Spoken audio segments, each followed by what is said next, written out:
everybody. This is Collin with Tamman Inc. I'm here with our CEO and co-founder, Mike Mangos, and we're going to be talking to you today a little bit more about dark patterns. So, Mike, what do you know about dark patterns? What can you tell us about them? Yeah, so it's something that a lot of people don't either know the term for or that they maybe have heard it, but they don't really know what it means. Dark patterns are really a technique in interface design or UX design that are meant to trick people into taking actions they might not otherwise take. And it's an interesting topic because there's so many different forms in which dark patterns can take. We have ones that are sort of largely benign to all the way to things that are really harming people based on either their money or the choices they would make or getting or interfering with their privacy. So there's quite a lot in dark patterns that's included in it. Maybe we take a little time and kind of talk through the different types of dark patterns. Sure.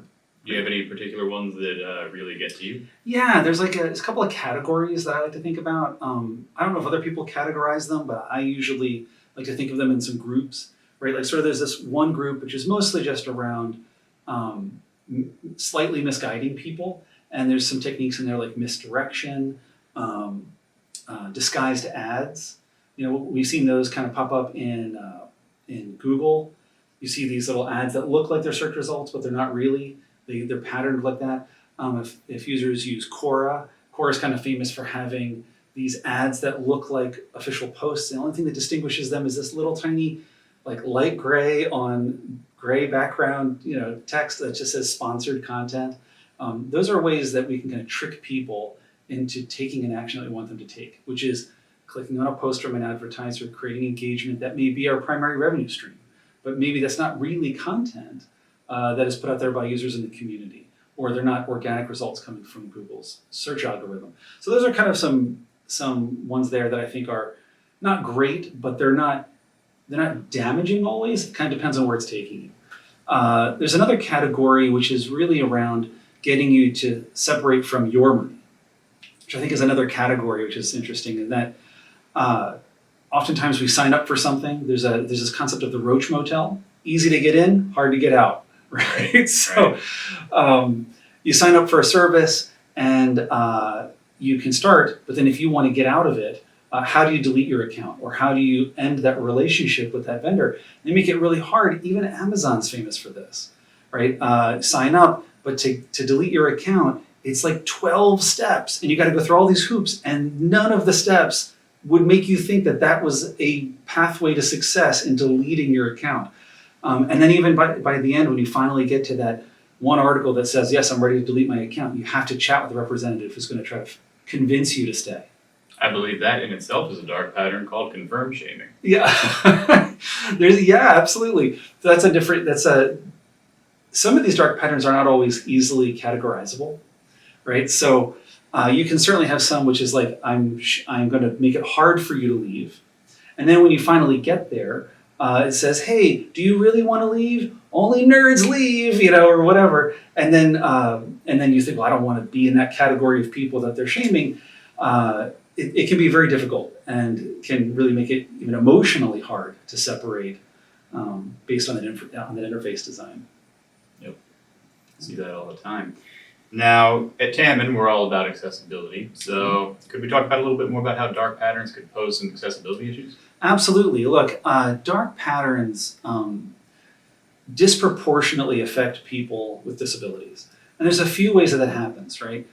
Some dark patterns are about making you have to click the same thing many times to confirm that you want to end a relationship or not buy the product, right? Or that the only clear pathway forward is to buy the thing or take the action or subscribe to the newsletter. And when we hide the cancel or the unsubscribe or the negative reaction to the thing on screen behind, let's say, the low contrast button.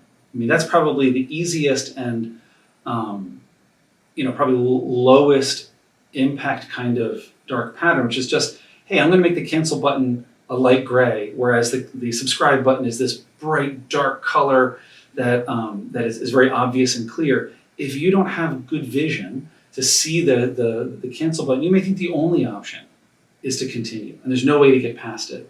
But it can be more harmful than that, in that Some dark patterns will make you click the same button many times. Let's say every time you open up your phone, or every time you sign into LinkedIn, or whatever it is, they say, do you want to give us all your contact info so we can contact everybody in your network? And you say no. They make that hard, and they say, are you sure you don't? If you're using a switch device or a keyboard and you have mobility issues, it can be sometimes even physically painful to find that cancel button and then hit it repeatedly. And then every time you return to that service, right, you have to keep hitting that button. Well, that requires a lot of physical action. For those of us who have full mobility, it may not feel like it's a big effort to just click that thing. It's more annoying. But things that are annoying to somebody without a disability become either huge barriers to continuing or become impossible tasks. And certainly if it's something you need, like let's say 20 times a day, if you're using a switch device and you have to bob your head 17 times to the right to get to the cancel button, which they've hidden, right? That can start to really create real physical outcomes, bad physical outcomes.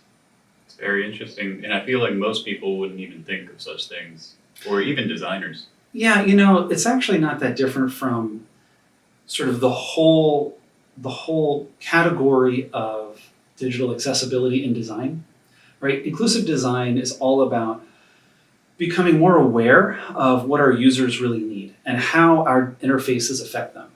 And so it's not uncommon if you don't have a particular type of disability, you don't really think to design for it. And it's really incumbent upon us in the industry, in user experience design, interface design, website design and construction. We have to take it upon ourselves to be more inclusive, to think about the patterns that we're creating that may to us seem benign or cute, like confirm shaming started as a cute activity, and that really turned into something that became a dark pattern, right? That we need to consider the impacts.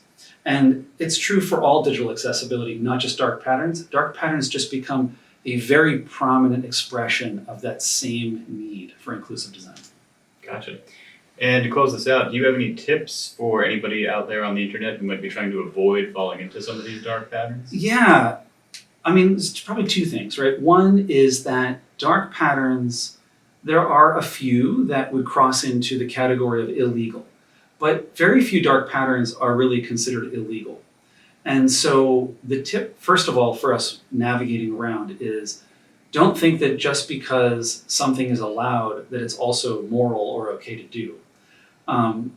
We may not encounter the legal supports that would prevent companies from taking advantage of us. So the tip for us as consumers or as visitors of services, be it professional or personal, I think it's just incumbent upon us to understand that dark patterns exist. We have to read closely. And then we need to sort of reverse that shaming thing that they do to us sometimes, in the confirm shaming example, to really shame companies that don't do this well. There are a handful of sites out there, both on social media as well as websites that highlight dark patterns. And I think just being able to call attention to these dark patterns through our social media platforms or however we choose to communicate is a way to start to highlight that these things are not okay. Awesome. Thank you.